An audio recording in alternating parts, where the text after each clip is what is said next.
Muita paz para você, meu querido irmão, minha querida irmã, particularmente você que está participando do Congresso de Dependência Química. E de fato esse é um assunto que merece atenção e corresponsabilidade da parte de todos nós. Você sabe quantos jovens morrem na média diariamente por causa das drogas? Chuta aí. Olha, a informação que eu tenho é que são cerca de 800 jovens que morrem diariamente como consequência, fora aqueles que vão para as cadeias, que vão para os hospitais, porque a droga tem 3 heranças funestas. A primeira é Santa Casa, hospital. Segundo, cadeia. E terceiro é cemitério.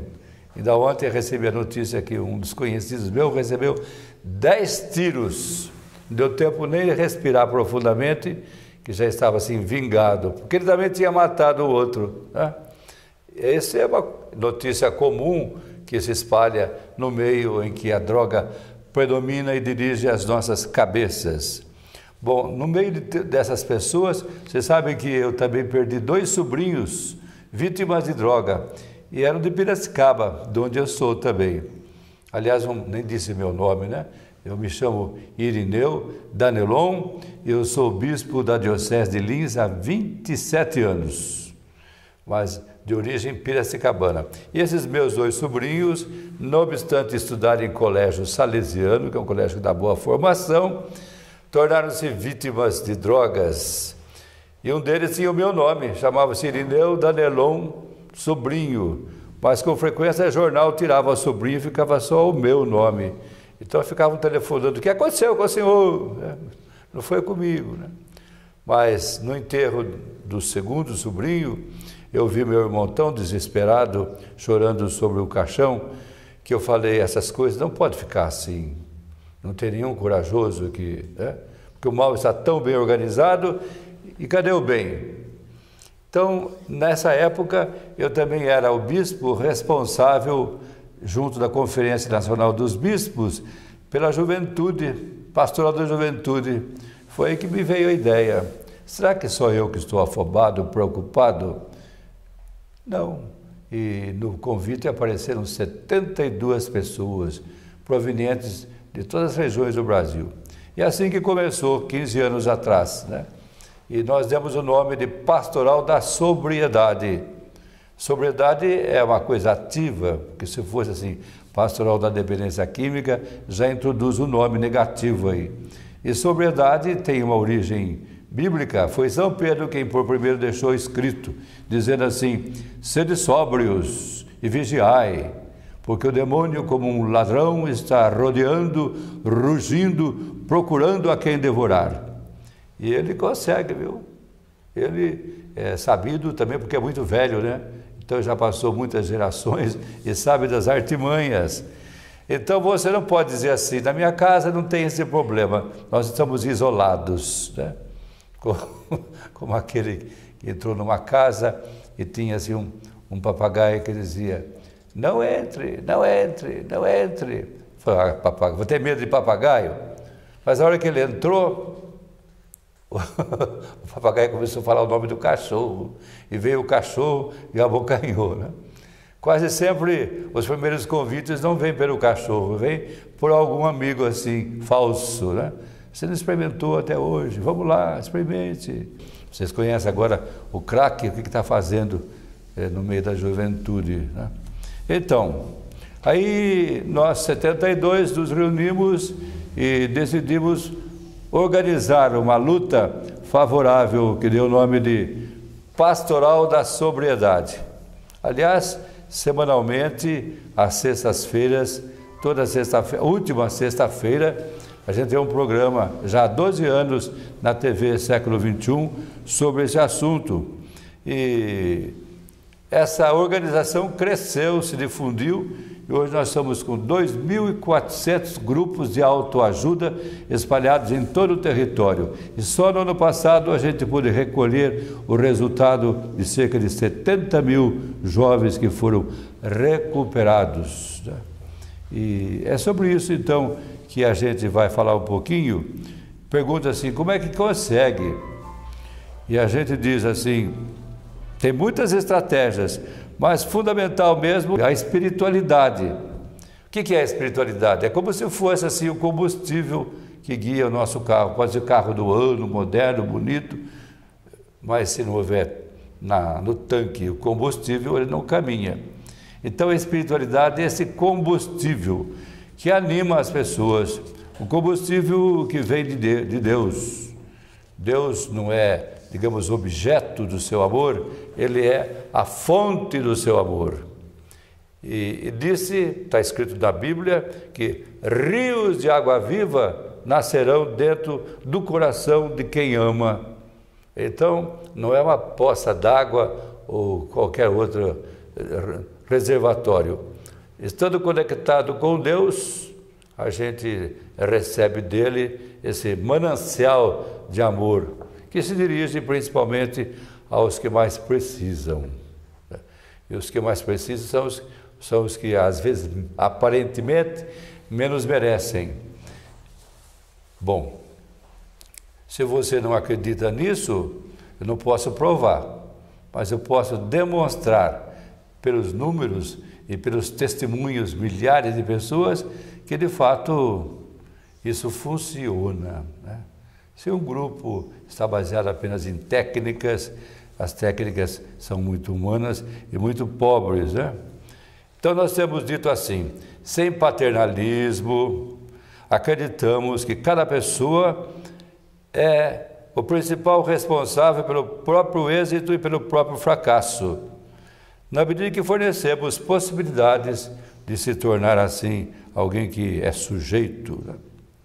E o educador, se for guiado pelo Espírito cristão, ele faz dos preteridos os seus preferidos.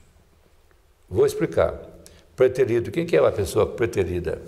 Aquela que já perdeu a confiança do pai, da mãe, dos vizinhos, do patrão, às vezes até da namorada, né? E ele está sem nenhum apoio, está preterido por todos.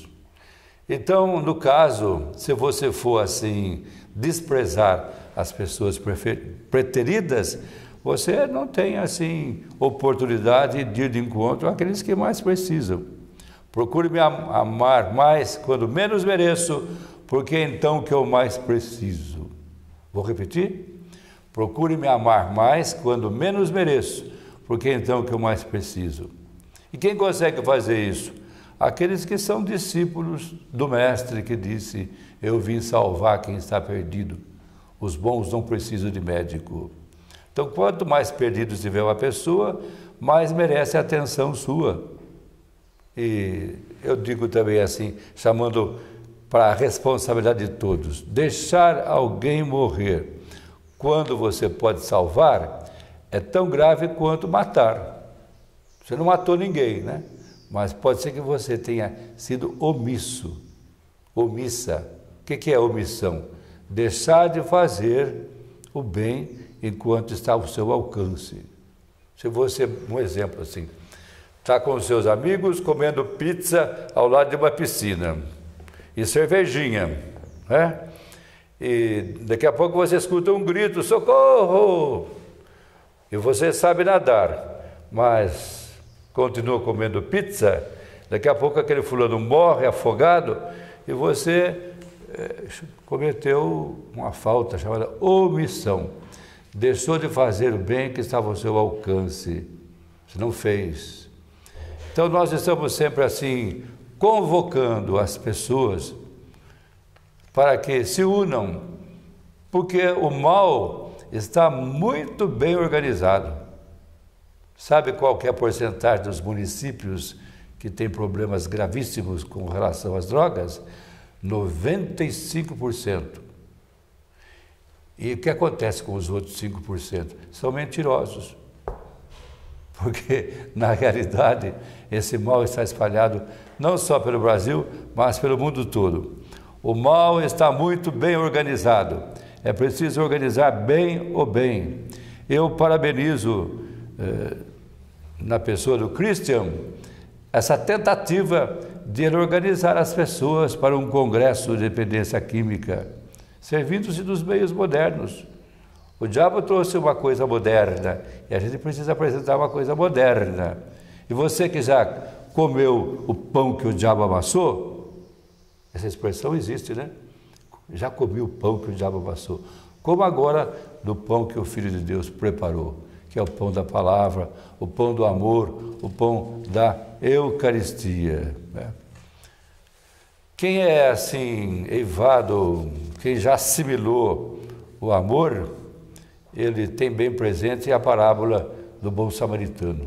Passaram diversas pessoas e viam aquele fulano caído, mas finalmente passou alguém que teve compaixão, desceu do seu cavalo, limpou as feridas, passou óleo, depois colocou o indivíduo semivivo na cavalgadura e ele foi a pé na frente puxando o cavalo.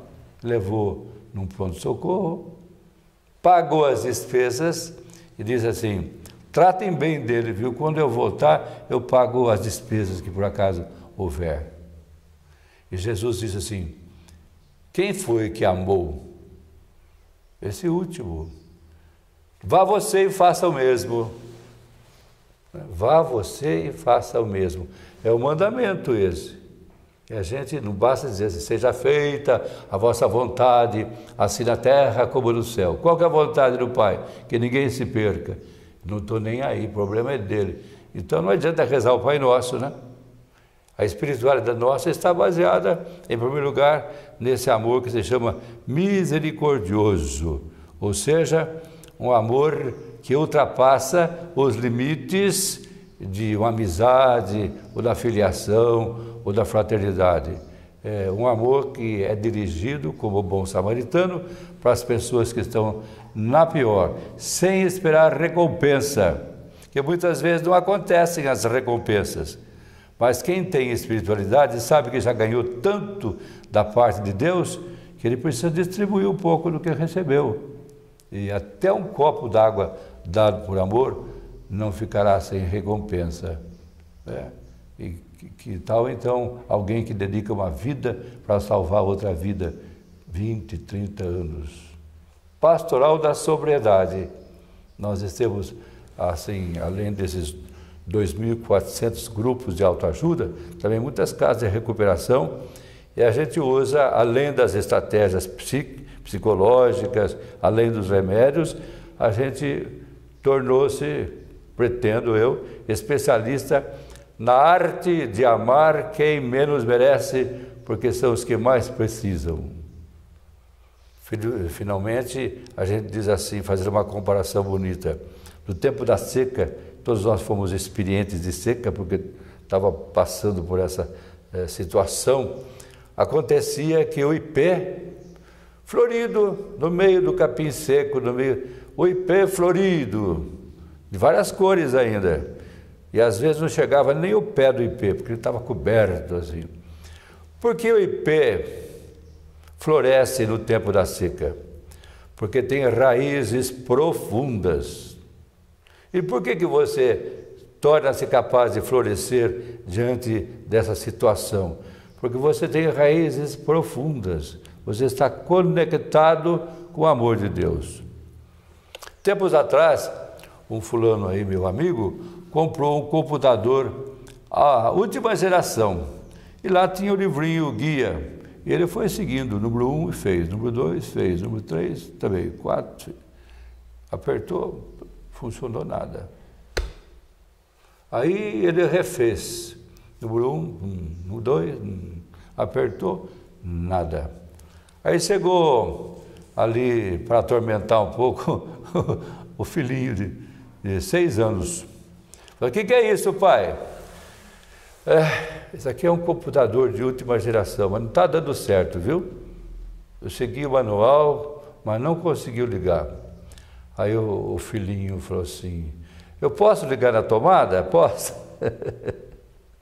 Porque estava desligado da fonte, né? Então, se a gente estiver desligado de Deus, não funciona, viu? Você pode pôr psicologia em cima, ajuda um pouco, mas recuperar, restaurar, ressuscitar uma pessoa precisa que seja a obra de Deus. Sem mim, nada podeis fazer. Por isso, nós estamos falando hoje da importância, nesse trabalho, da espiritualidade. A espiritualidade conecta o coração da gente com o coração de Deus. E não basta dizer assim, Deus está no meu coração. É preciso que você diga, eu estou ligado com o coração de Deus, que se revelou transbordante de amor, rasgado de amor em Jesus Cristo. Fiz-me entender? Então esse é o primeiro ponto da nossa espiritualidade. Um segundo ponto, eu digo assim, Jesus Cristo se encarnou, se humanizou e foi o mais perfeito dos homens. Então você não pode desprezar nada daquilo que é humano. A nossa espiritualidade não é desencarnada. Jesus se encarnou e tornou-se tão humilde, né, que ele se identificou com o povão e sentia em si aquilo que o seu irmão sentia. E foi muito humano. Não precisa ser cristão para ser humano. Basta que você seja um homem trabalhado. Aquele que acolhe bem, aquele que sabe valorizar a outra pessoa, é aquele que sabe que sozinho não sou capaz de fazer nada, é preciso que me una, né? É aquele que dá atenção. Sabe qual que é a parte mais importante do corpo humano nesse caso? A parte mais humana, mais perfeita, mais necessária é o ombro. Por quê? Encosta a sua cabecinha aqui no ombro e chora. São pessoas humanas aquelas que oferecem o ombro para que outros possam receber aquele calor. Você é gente, você pertence à família humana e tem só uma coisa que Deus não consegue fazer, deixar de amar você. E eu também, viu? Não concordo com as coisas erradas que você fez, mas eu amo você. Eu quero estar ao seu lado, humanamente falando, né? Você pode ser de diversas religiões, mas não pode deixar de ser humano. Tratar as pessoas como se fossem coisas, vendê-las por um preço de uma bagatela, trocar a sua amizade por droga. Eu tenho um fato tristíssimo dessa semana. O indivíduo, não vou falar o nome, mas o indivíduo veio nos procurar e está assim fazendo parte da nossa comunidade, que chama Kairos. E ele contando assim que semana passada ele sentiu aquele comichão e precisou comprar droga e tinha um dinheiro e ele foi comprar droga. Qual não foi o seu espanto que ele estava num ambiente assim de prostituição e tinha uma senhora vendendo droga. Sabe quem que era? A mãe dele, prostituta vendendo drogas. E tem mais, ela quando viu que o filho tinha um dinheiro pouco, disse, leva isso aqui também, leva isso aqui também, de gorjeta, né? Deu gorjeta de droga para o seu filho. Foi desumana, você não acha? Muito desumana. E às vezes a gente distrata as pessoas, não dá emprego para as pessoas, não socorre as pessoas na hora. E acontece que essa espiritualidade do acolhimento é de origem cristã, mas não só. Toda a verdadeira religião, ela valoriza as pessoas, né? O que nós chamamos de próximo, amar o próximo como a si mesmo. E se você não se ama, fica um pouco mais difícil para comprovar essa realidade. Mas normalmente as pessoas que se amam têm assim uma experiência forte. Essa pessoa que está aí não é de segunda classe. Essa pessoa é humana. E então a sociedade precisa dar a ela aquele, digamos, remédio primeiro, qualquer, o seu ombro, escutar os seus problemas, dar tempo, né?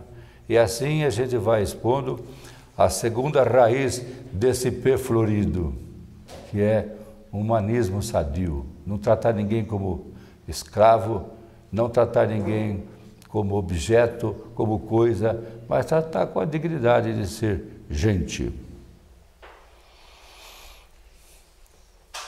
E a raiz mais profunda que nós descobrimos que alimenta e floresce esse pé é uma coisa estranha, é a humildade e mansidão.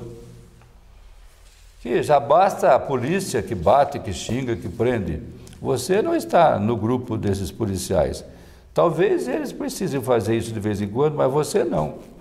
Você deve ser como Jesus. E Jesus diz assim: aprendei de mim que sou manso e humilde de coração, e achareis paz para as vossas almas. Manso e humilde de coração. Eu fiz até uma reflexão que me acompanha. Jesus, sendo Filho de Deus, ele foi tão humilde que coube dentro de um óvulo. O primeiro dia de vida de Jesus Cristo não foi uma criança, foi um óvulo. Olha, aquele que é dono do mundo coube dentro de um óvulo. Precisa ser muito humilde. Depois, segundo passo, Jesus foi tão humilde que nasceu numa cocheira. Não estava falando nada, mas quem quer aprende do seu testemunho. Aprendei de mim que sou manso e humilde, e achareis paz para as vossas almas. Terceiro passo, ele como dono do mundo tem todo o poder, ele teve que fugir, foi para o Egito no lombo de um burrinho. Não tinha avião, nem tanque de guerra, mas foi assim enfrentando as intempéries de um povo que ele não conhecia, o pai dele e a mãe dele não conhecia a língua, ninguém sabia que José era marceneiro, com certeza passou um pouco de fome, não teve casa onde morar. Na cocheira pelo menos tinha, esse teto é meu, mas lá no Egito não foi bem assim. Eu vou pular um pouco as etapas de Jesus, mas depois vocês imaginem Jesus, o Filho de Deus, aquele que disse assim: todo o poder me foi dado no céu e na terra, trabalhando como marceneiro. Nessa época devia ter barba já, né? Mocinho. E aquele pó de serra que vinha na sua barba. E não é que ele tivesse assim roupa para trocar todo dia. Ele mesmo depois disse: ninguém precisa ter duas túnicas, sinal que era comum naquela época ter uma túnica só e umas cuequinhas para trocar, né, quando precisa. É isso. Jesus, quando foi crucificado, tiraram sorte da sua túnica e ele morreu exposto lá com uma cuequinha ou com um pano que puseram em frente, né? Olha que humilde. Depois Jesus não foi assim alguém dado aos palácios. Eu vou ser amigo de Herodes, porque a Herodes vai me colocar assim um pelotão à minha disposição, soldados bem preparados. Ele foi no meio dos pobres. E quando João Batista, preso, mandou alguém perguntar se ele era ou não era o Messias, ele disse assim: vão ver, diga a João que vocês viram, os coxos andam, os cegos veem, os surdos ouvem, os leprosos são curados e o Evangelho é comunicado aos pobres. Então, ele se misturou aos pobres, acolhendo-os, socorrendo-os, e isso deu muita inveja às autoridades da época, principalmente as do templo, né? Que ficaram assim: como é que esse homem consegue atrair tanta gente atrás dele? Prenderam Jesus. Vocês imaginem, Jesus, o Filho de Deus, o dono do mundo, aquele que tem todo o poder, preso, esbofeteado, escarrado, coroado de espinhos. Puseram um manto fictício nele. Adivinha quem foi que te bateu? Ele falou assim: se eu falei mal, me diga, mas se não falei mal, por que você me bate? Olha a arma dele. Depois foi preso. Você já esteve preso alguma vez? Eu já visitei muitas vezes a cadeia, mas com a certeza que ia sair de lá. Sabe o que significa Jesus ser preso? Depois fizeram aquela comparação assim: quem que vocês querem que eu solte, Barrabás ou Jesus? E o povão, instigado pelas autoridades da época, disse: Barrabás! E Jesus foi preterido a Barrabás. Que humildade, hein? Não tiveram humildade, ele vai desprezá-los, ele vai assim, sei lá, usar armas da imposição, né? Então, para trabalhar com esse tipo de gente, precisa ser muito humilde. Jesus explicou isso muito bem quando lavou os pés dos seus discípulos e disse assim: se eu que sou vosso mestre, lavo os vossos pés, vós deveis lavar os pés uns dos outros. Porque no reino de Deus, o maior é aquele que serve os demais. E a humildade dele continuou, porque disse: as raposas têm tocas, as aves têm seus ninhos, mas eu não tenho nem mesmo onde inclinar a minha cabeça. Foi levado no monte Gólgota, pregado na cruz, pés e mãos, coroado de espinhos, e com aquela coroa na cabeça, ele não podia nem encostar no peito, nem encostar, porque doía, claro, né? Não podia inclinar sua cabeça. Depois foi alguém, ainda com uma lança, e perfurou o lado esquerdo de Jesus. Jesus podia ter mandado um raio sobre aquele longino danado, safado. O que você vai fazer? Eu só fiz o bem, por que você vai...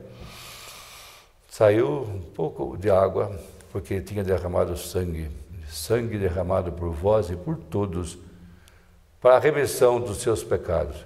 Quando fala todos, inclui você que está me ouvindo, vendo, inclui seu filho, inclui aquele que roubou a sua casa, inclui aquele que matou, porque esse indivíduo aí matou Jesus, ou confirmou a sua morte, mas ele se converteu. Hoje quem vai em Roma, lá, bem dizer assim, não no santuário, onde está assim os restos mortais de Pedro, tem uma estátua de Longino, São Longino, bonito, né? Além de não castigar, transformou o coração dessa pessoa e hoje é São Longino.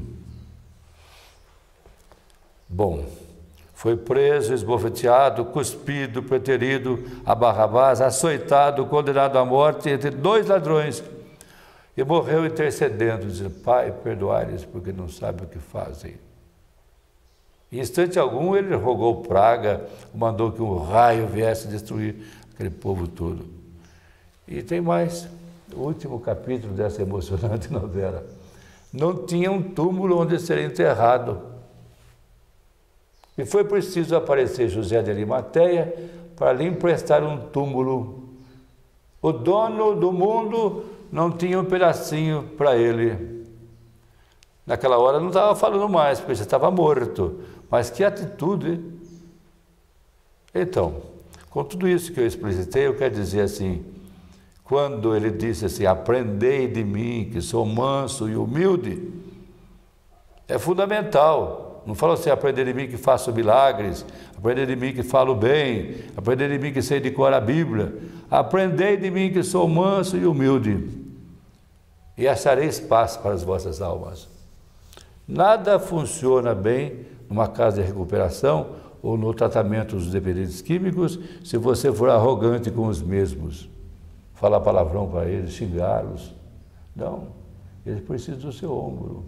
Mas não de um fingimento, de uma farsa, de um amor maior, semelhante ao de Jesus, que disse: amai-vos uns aos outros, como eu vos amo. Estamos assim, vendo onde que as raízes do ipê estão penetrando no chão para depois florescer. Um cristão que tem humildade, ele depois floresce mesmo no tempo da seca. Agora, se você não tiver humildade, não se ponha a trabalhar com esse tipo de gente. Vai ser patrão de alguém, etc. Eu vou acrescentar mais alguma coisa. Vocês me permitem? Que o mais importante para a pastoral da sobriedade não se resume apenas em libertar de algum vício, mas em transformar aquela pessoa numa pessoa nova. É preciso nascer de novo.